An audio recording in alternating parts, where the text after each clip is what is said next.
नमस्कार, स्वागत है आप सभी का। मैं हूं आपके साथ दीपिका सिंघल। देहरादून से खबर का रुख कर लेते हैं। सीएम त्रिवेंद्र सिंह रावत के आज के कार्यक्रम है और 11 बजे बताया जा रहा है कि वन मुख्यालय जाएंगे सीएम त्रिवेंद्र सिंह रावत। वनाग्नि प्रबंधन एवं सुरक्षा संबंधी कार्यशाला में शामिल होंगे। वन मुख्यालय स्थित मंथन सभागार में कार्यशाला होगी। तो सीएम त्रिवेंद्र सिंह रावत के कार्यक्रम बता दें कि सुबह 11 बजे से शुरू हो जाएंगे। वनाग्नि प्रबंधन एवं सुरक्षा संबंधी कार्यशाला में शामिल होंगे मुख्यमंत्री त्रिवेंद्र सिंह रावत। उनके आज के कार्यक्रम के बारे में जानकारी, आज कार्यशाला में शामिल होंगे त्रिवेंद्र सिंह रावत। वन मुख्यालय स्थित मंथन सभागार में ये कार्यशाला आयोजित की जाएगी, जिसमें मुख्यमंत्री त्रिवेंद्र सिंह रावत शामिल होंगे। देहरादून से ये जानकारी आपको दे रहे हैं। मुख्यमंत्री कार्यशाला में शामिल होंगे। संवाददाता चंद्रमोहन आगे की जानकारी देंगे। चंद्रमोहन, कितने बजे से कार्यशाला शुरू होगी? मुख्यमंत्री कब पहुंचेंगे? देखिए, सीएम त्रिवेंद्र सिंह रावत का आज यही एक महत्वपूर्ण कार्यक्रम है। सुबह करीब 11 बजे अब से कुछ ही देर बाद वो वन मुख्यालय पहुंचेंगे और वहां पे जो वनाग्नि जो है उसको किस तरह से रोका जाए, उसका प्रबंधन किस तरह से हो, उसको लेकर एक कार्यशाला वन विभाग द्वारा आयोजित की गई है। तो वहां पे करीब 2 घंटे 1 बजे तक, दोपहर 1 बजे तक सीएम त्रिवेंद्र सिंह रावत रखेंगे। और जिस तरह से हर साल देखने को मिलता है कि उत्तराखंड के जो जंगल है वो एक बड़ी मात्रा में जंगल जलते हैं, तो उनको किस तरह से रोका जाए, वन विभाग अपनी कार्यशाला के जरिए कि सीएम त्रिवेंद्र सिंह रावत के अपना जो प्रबंधन है वन विभाग का उसको सीएम के सामने रखेगा और उसके बाद उसमें कुछ और सुधार किए जा सकते हैं। क्योंकि हर साल देखने को मिलता है जो वन है उत्तराखंड के, उनको बड़ा नुकसान आग से होता है, तो उनको किस तरह से बेसिकली बचाया जाए, इस पर ये कार्यशाला फोकस्ड है। अर्चना। चंद्रमोहन, इसके अलावा क्या कुछ फैसले भी मुख्यमंत्री की तरफ से लिए जा सकते हैं वन संपदा को लेकर? देखिए अच्छा, फिलहाल पूर्व निर्धारित कोई इस तरह का कार्यक्रम नहीं है, कोई घोषणा नहीं है कि वो कुछ करेंगे। अगर कार्यशाला में हो सकता है वो कुछ जो घोषणा है वो करे वन संपदा को लेकर, कुछ और जो प्रबंधन है वनाग्नि को रोकने के लिए उसमें कुछ और सुधार आए, इस तरह के निर्देश दे सकते हैं। साथ ही कुछ संसाधन भी उपलब्ध करवाने की घोषणा वो वहां पे कर सकते हैं। इसके अलावा इस कार्यक्रम के अलावा आज वो अभी कुछ देर पहले पूर्व मुख्यमंत्री हरीश रावत से भी मिलेंगे, तो वो भी एक महत्वपूर्ण एक मुलाकात होगी पूर्व मुख्यमंत्री और वर्तमान मुख्यमंत्री के बीच। और अन्य जो पूरा दिन रहेगा उसमें केवल सीएम त्रिवेंद्र सिंह रावत जो शासकीय कार्य है उसको निपटाएंगे। जी चलिए, ठीक है, बहुत शुक्रिया इस जानकारी के लिए चंद्रमोहन। वहीं देहरादून में महाराष्ट्र के राज्यपाल भगत सिंह कोश्यारी ने गुरुवार को सीएम त्रिवेंद्र सिंह रावत से मुख्यमंत्री आवास में मुलाकात की। राज्यपाल भगत सिंह कोश्यारी ने सीएम त्रिवेंद्र सिंह रावत से चमोली के रैणी क्षेत्र में आई आपदा को लेकर चर्चा की।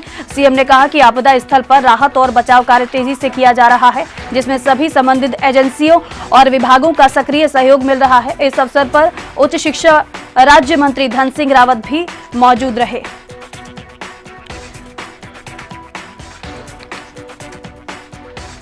तो महाराष्ट्र के राज्यपाल भगत सिंह कोश्यारी ने मुख्यमंत्री त्रिवेंद्र सिंह रावत से मुलाकात की। धन सिंह रावत भी इस मुलाकात में मौजूद रहे और आपदा को लेकर इस मुलाकात में चर्चा की गई।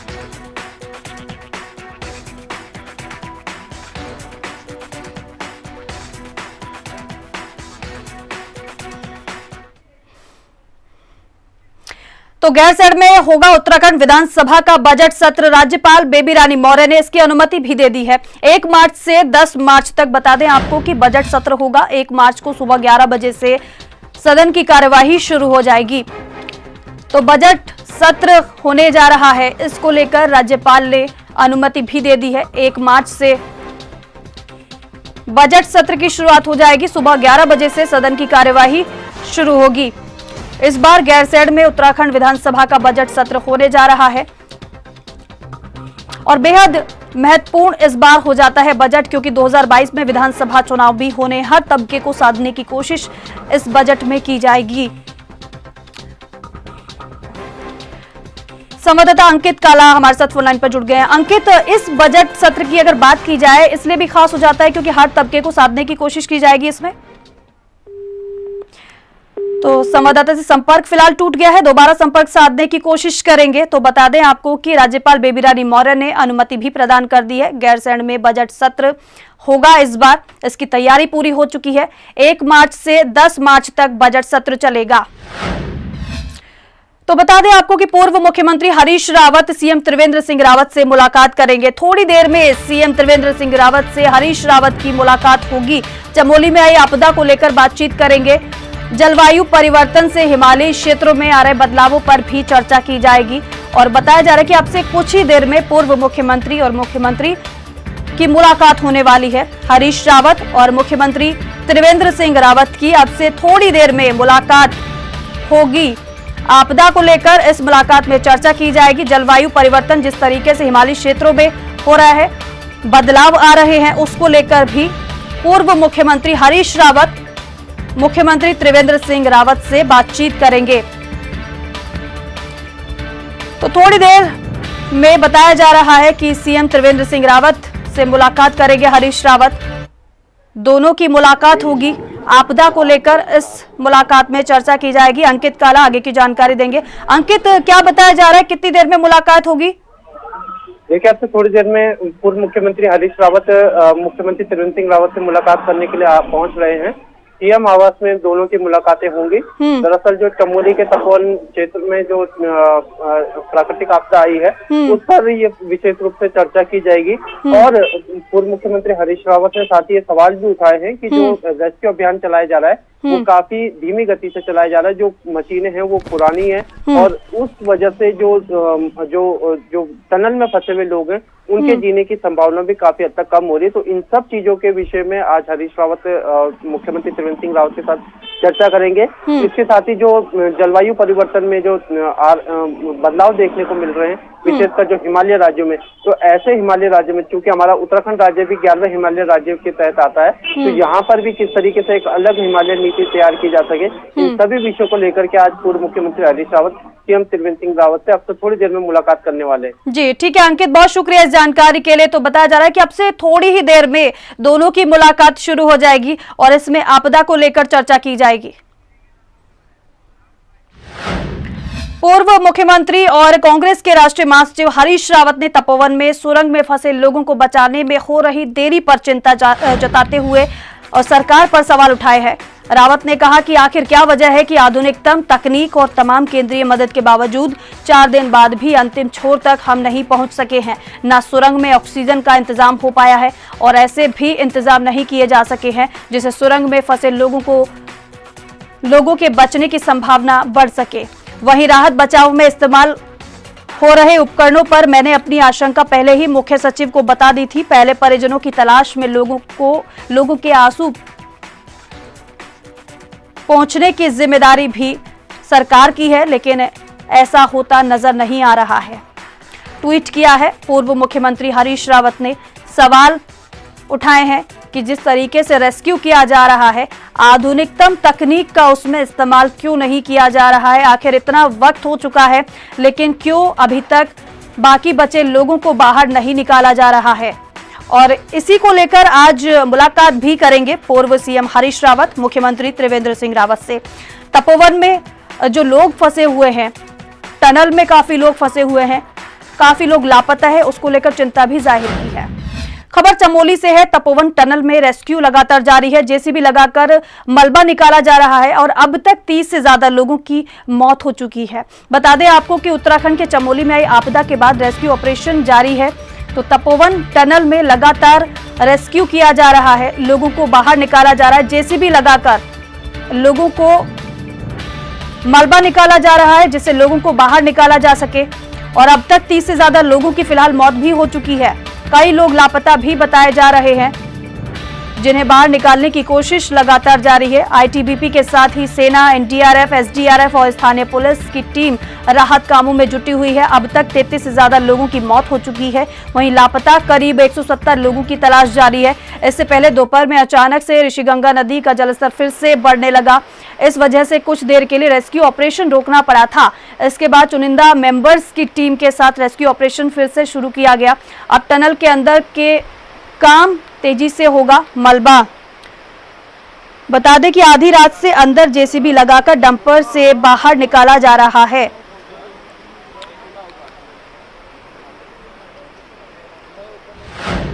तो रेस्क्यू ऑपरेशन लगातार जारी है। हालांकि कई लोगों की मौत हो गई, लेकिन जो फंसे हुए उनको भी बाहर निकालने की कोशिश लगातार जारी। फिलहाल क्या तस्वीरें हैं वहां पर, ये जानने के लिए हमारे संवाददाता अभिषेक हमारे साथ लाइव जुड़ गए, उनसे बातचीत करते हैं, अपडेट ले लेते हैं। अभिषेक, फिलहाल रेस्क्यू कहां तक पहुंचा है, क्या जानकारी मिल पा रही है? जी, अगर रेस्क्यू की बात की जाए तो कल अलकनंदा का जलस्तर बढ़ जाने के कारण फिलहाल 1 घंटे के लिए रेस्क्यू रोका गया था, जिसके बाद रेस्क्यू फिर से शुरू कर दिया गया था। और अभी अगर बात की जाए तो स्थिति जस की तस बनी हुई है। हालांकि जो 35 लोग टनल के अंदर फंसे हुए थे वो अभी भी टनल के अंदर फंसे हुए हैं। आपको एक अपडेट दे दें कि टनल एनटीपीसी की गलतियों की वजह से गलत साइड से टनल खोल दिया गया था, जिसके बाद अब दोबारा से उस टनल को दूसरे साइड से खोला जा रहा है। और जो परिजनों के पीड़ित हैं उनमें काफी आक्रोश भी देखने को मिल रहा है, क्योंकि अभी तक उनके जो परिजन हैं वो उस टनल के अंदर फंसे हुए हैं। जो पीड़ित हैं वो टनल के अंदर फंसे हुए हैं। परिजनों की चिंता अपने परिजनों के लिए बनी हुई है कि वो सही स्थिति में होंगे या नहीं होंगे। अभिषेक, इसके अलावा कितने लोगों के फंसे होने की और आशंका जाहिर की जा रही है फिलहाल? जी, अगर बात की जाए तो 36 शव बरामद किए गए हैं एनडीआरएफ के द्वारा। और अभी भी बताया जा रहा है कि 180 के करीब जो शव हैं, जो लोग हैं वो लापता हैं। उनकी स्थिति का कोई अंदाजा नहीं लगाया जा रहा है, वो किस स्थिति में होंगे, ठीक होंगे भी या नहीं होंगे। अभिषेक, इसके अलावा ये भी जानकारी दीजिए, क्योंकि लोगों को लगातार बाहर निकाला जा रहा है, इस तरीके से कई बार बाधित भी हुआ है, लेकिन सवाल लगातार उठाए जा रहे हैं कि जो आधुनिकतम तकनीक है उसका इस्तेमाल यहाँ पर नहीं करने को मिल रहा है। और बात करें यूपी के लोगों की, क्योंकि बड़ी संख्या में यह भी बताया जा रहा है कि यूपी के लोग भी वहां पर फंसे हुए हैं। जी, अगर बात की जाए तो उत्तर प्रदेश के लोग भी यहाँ पर भारी मात्रा में फंसे हुए हैं। कई लोग उत्तर प्रदेश के भी हैं। कल राज्यपाल बेबी रानी मौर्य के सामने भी तस्वीरों में हम देख रहे थे कि लोग बिलक बिलक कर रो रहे थे। लोगों के सब्र का बांध अब टूटने लगा है। लोग रो रहे हैं, गिड़गिड़ा रहे हैं कि हमारे परिजनों को बचा दो। बच्चे बोल रहे हैं कि पिताजी घर कब आएंगे। तो कहीं ना कहीं बहुत भावुक कर देने वाली तस्वीर है। और निश्चित तौर पर सरकार की नाकामियां कहीं ना कहीं पर देखने को मिल रही है, क्योंकि जो तकनीक है उसका इस्तेमाल नहीं हो पा रहा है। जी अभिषेक, इसके अलावा ये भी एक और जानकारी दीजिए कि कहां रेस्क्यू हो चुका है, कहीं पूरा रेस्क्यू हो पाया है क्या? जी नहीं, पूरा रेस्क्यू अभी तक कहीं नहीं हो पाया है। सभी जगह रेस्क्यू चल रहा है और सेना के कंधों पर पूरी जवाबदारी है। बाकी सरकार के नुमाइंदा अधिकारी तो पल्ला झाड़ते नजर आ रहे हैं। कल अधिकारियों से जब बातचीत की गई तो उनको पता ही नहीं था कि आईटीबीपी क्या कर रही है, कौन सा जो सेना बल है वो क्या कर रहा है। कमिश्नर साहब को इस चीज की जानकारी नहीं है। जब पत्रकार जोर बनाते हैं तो कमिश्नर साहब गोलमोल जवाब दे करके मामले से हटने का प्रयास करते हैं। कहीं ना कहीं ये बहुत ही निराशाजनक है और काफी भावुक कर देने वाली तस्वीरें सामने आ रही हैं। बिल्कुल, जो रवैया है अधिकारियों का वो कहीं से कहीं तक ठीक नहीं है। जी ठीक है अभिषेक, नजर बनाए रखिए, आगे भी आपसे अपडेट ली जाएगी। फिलहाल के लिए बहुत शुक्रिया इस जानकारी के लिए। देखिए लगातार रेस्क्यू ऑपरेशन जारी है। तपोवन टनल में लोग फंसे हुए हैं, उनको बाहर निकालने का सिलसिला लगातार जारी है। सेना जुटी हुई है, कई टीमें रेस्क्यू ऑपरेशन के लिए लगी हुई है। फिलहाल ये आपको एक खास रिपोर्ट दिखाते हैं किस तरीके से वहां पर रेस्क्यू ऑपरेशन चल रहा है।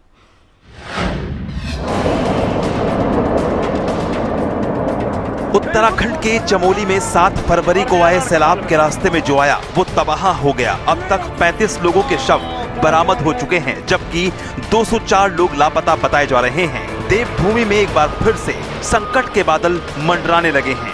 दोपहर तपोवन टनल में रेस्क्यू ऑपरेशन को रोक दिया गया। दरअसल टनल से पानी निकलने लगा, जिसके बाद आनन फानन में रेस्क्यू टीम और मशीनों को बाहर निकाला गया। बैरिकेड्स लगाकर सभी कर्मचारियों को टनल से दूर किया गया।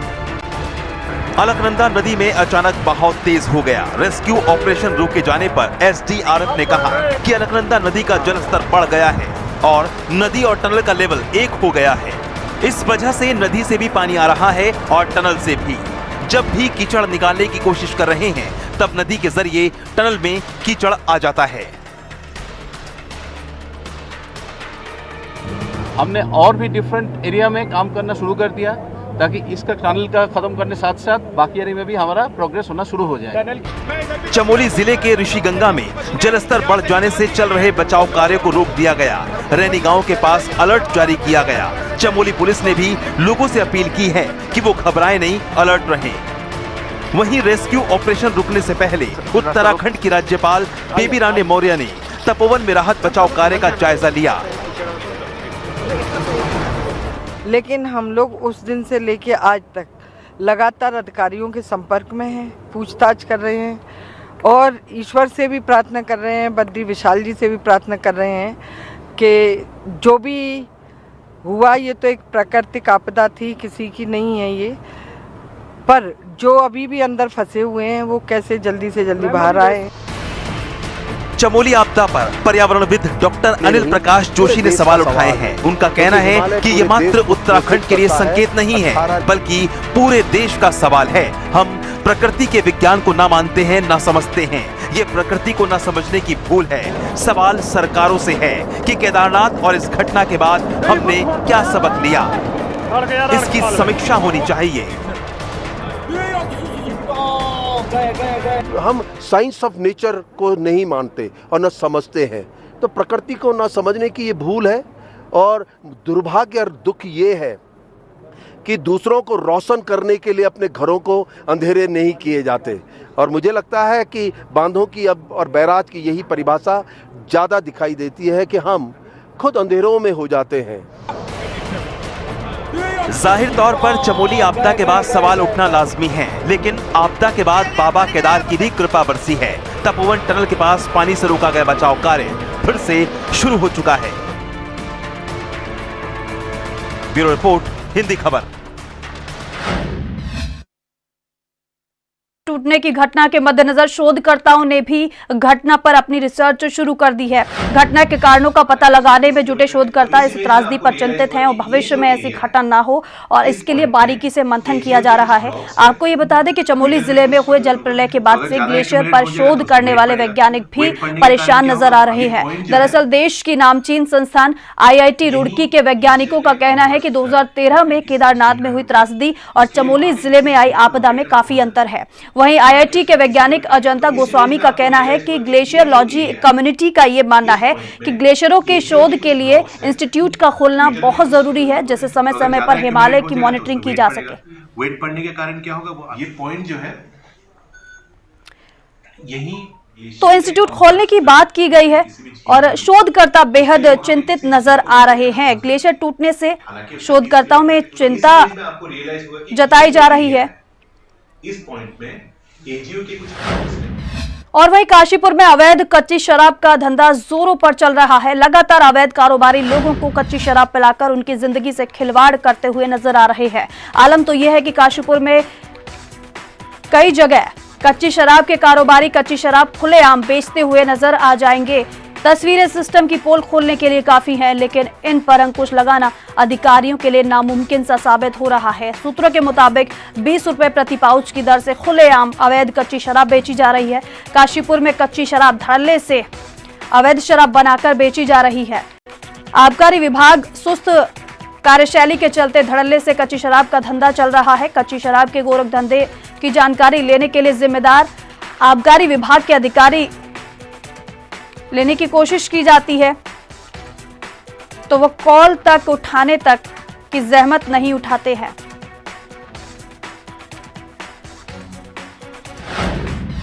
उत्तराखंड में 48 नए कोरोना संक्रमित मरीजों में पुष्टि हुई है। राज्य में अब तक 96,673 संक्रमित मरीजों की पुष्टि हुई है। गुरुवार को 77 कोरोना मरीज ठीक हुए और 92,950 संक्रमित मरीज ठीक हो चुके हैं। अब तक फिलहाल राज्य में एक्टिव केस 669 है। इस वक्त गुरुवार को 2 कोरोना संक्रमित मरीजों की मौत हो चुकी है।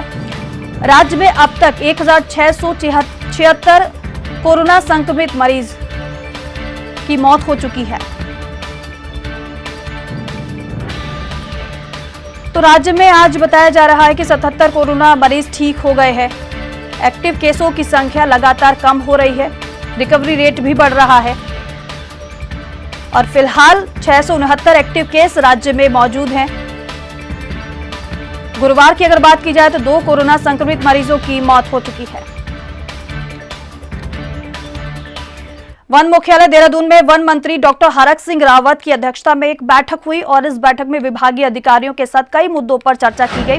बैठक में वन प्रमुख राजीव भरतरी समेत बाकी अधिकारी मौजूद रहे। बैठक समापन के बाद मंत्री वन मंत्री ने बताया कि वनाग्नि को रोकने के लिए अब साल भर फायर सीजन चलाया जाएगा। संरक्षित वन क्षेत्र में वनाग्नि की रोकथाम को 9.64 करोड़ का बजट देने का फैसला लिया गया है। सिविल स्वयं और वन पंचायत में वनाग्नि की रोकथाम को 3 करोड़ से ज्यादा का बजट दिया गया है। तय किया गया है कि वनाग्नि के मामलों में ग्रामीणों का भी सहयोग लिया जाएगा।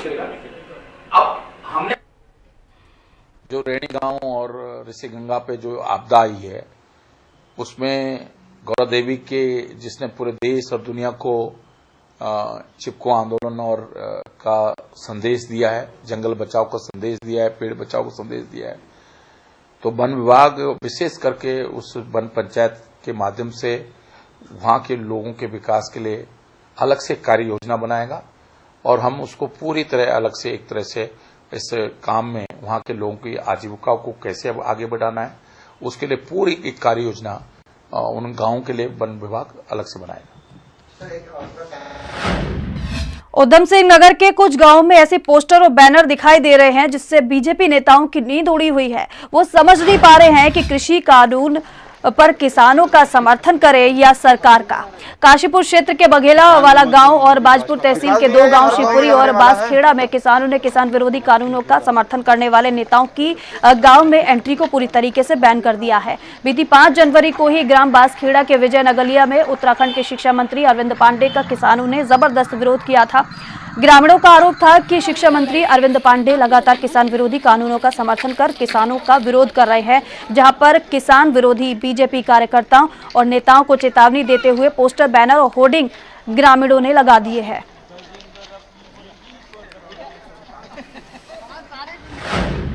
देहरादून नगर निगम ने स्वच्छता सर्वेक्षण 2021 के लिए तैयारी तेज कर दी है और इसी के तहत निगम ने सर्वेक्षण में बेहतर रैंकिंग लाने के लिए शहर में बैनर और पोस्टर लगाकर लोगों से स्वच्छता बनाए रखने की अपील भी की है। वहीं सर्वेक्षण के लिए निगम की ओर से दूनवासियों से फीडबैक देने की अपील भी की जा रही है। नगर आयुक्त विनय शंकर पांडे ने बताया कि अब तक 78,000 लोग फीडबैक दे चुके हैं और लोग स्वच्छता सर्वेक्षण के लिए ऐप और टोल फ्री नंबर पर अपना फीडबैक दे रहे हैं। ये फीडबैक 31 मार्च तक लिया जाएगा। स्वच्छता सर्वेक्षण इस बार मार्च के महीने में होगा, लेकिन सिटीजन फीडबैक अभी से शुरू हो चुका है।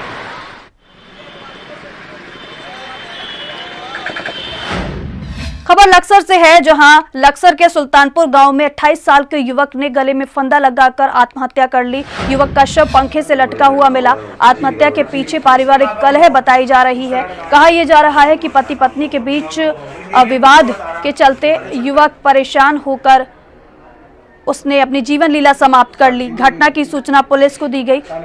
पुलिस ने शव को कब्जे में लेकर पोस्टमार्टम के लिए भेज दिया।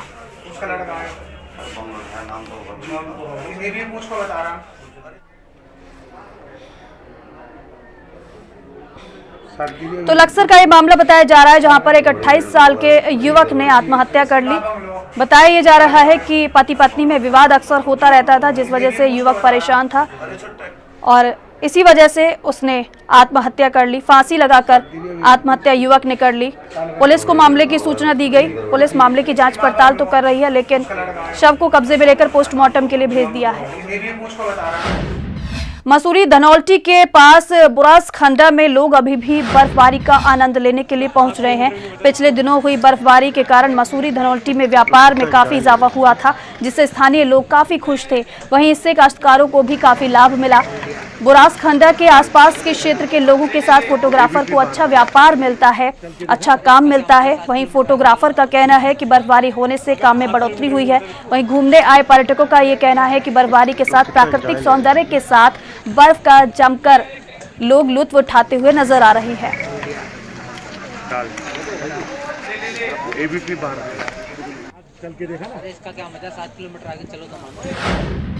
उत्तरकाशी जिले की नगर पंचायत पुरोला में बसंतोत्सव विकास मेला शुक्रवार से शुरू होने जा रहा है, जिसकी तैयारी जोरों पर चल रही है।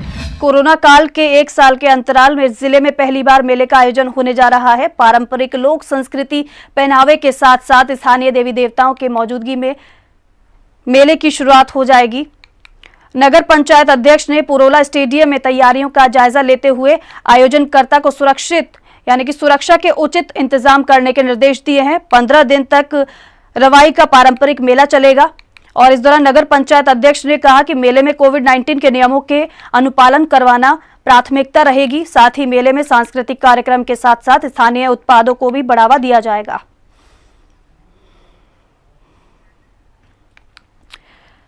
तो महामारी के बाद ये पहली बार अब मेले का आयोजन किया जा रहा है। हालांकि कोविड प्रोटोकॉल का इसमें पूरी तरीके से पालन कराया जाएगा।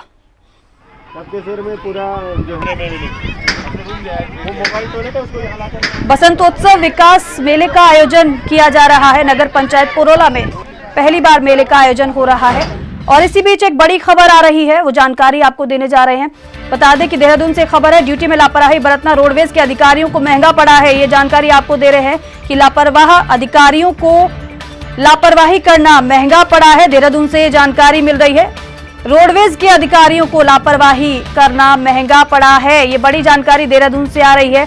संज्ञान में मामला लिया गया है। रोडवेज अधिकारियों के द्वारा लापरवाही की बात सामने आई और इस वजह से बताया जा रहा है कि अब कार्रवाई की बात की जा रही है। देहरादून से जानकारी मिल रही है, ड्यूटी में लापरवाही बरतना रोडवेज अधिकारियों के लिए जी का जंजाल बन गया। बता दें आपको, रोडवेज प्रबंध निदेशक रणवीर सिंह चौहान ने 5 अधिकारियों को सस्पेंड कर दिया है। 5 अधिकारियों पर गाज गिरी है। लापरवाह अधिकारियों को सस्पेंड किया गया। नैनीताल मंडल के 2 यातायात अधीक्षक और बता दें कि रामनगर का 1 यातायात निरीक्षक सस्पेंड किया गया है। 9 फरवरी को दिल्ली रामनगर रूट पर और रामनगर का 1 यातायात निरीक्षक सस्पेंड किया गया है। 5 अधिकारियों को सस्पेंड कर दिया गया है। और इसी के साथ अपना उत्तराखंड में बस इतना ही। बाकी तमाम खबरों के लिए आप देखते रहिए हिंदी खबर। नमस्कार।